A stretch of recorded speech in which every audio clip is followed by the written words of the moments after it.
Ito guys, yung unang-una kong motor guys, no. Ito si Rapid 150 guys, no. Yung pinakauna ko yung motor guys, yung talagang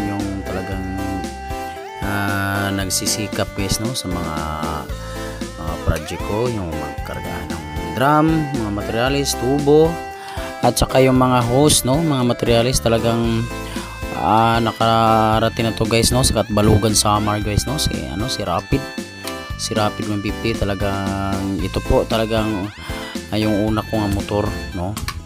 Ito po si Rapid 150. Talaga guys, pinapahinga ko muna to siya guys dahil po talagang siya po ang bugbog sarado po dito guys, no, sa ating mga pangangailangan araw-araw, at talagang kung saan tayo makapupunta talagang siya po ang aking kasama dati noong siya pa yung una kong motor.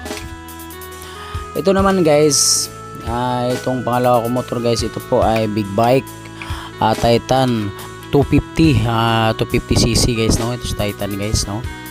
Ito pong pangalawang motor natin guys.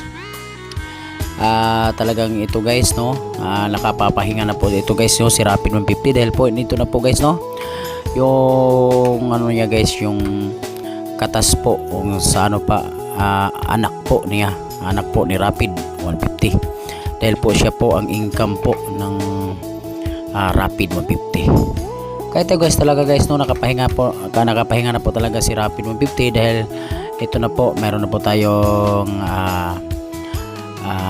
yung talagang kapalit-palit natin guys, no, kay kan Rapid, no. Ito po ay si Titan 250cc big bike.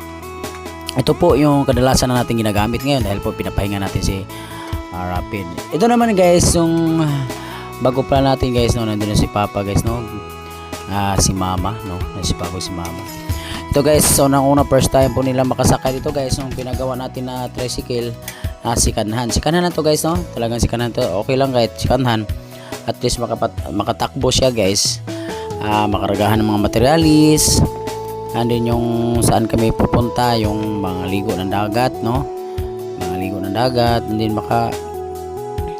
yung talagang pag may project na ako, paggawa ng lip wheel manual, yun po ang aking ginagamit. And guys, maraming salamat, thank you.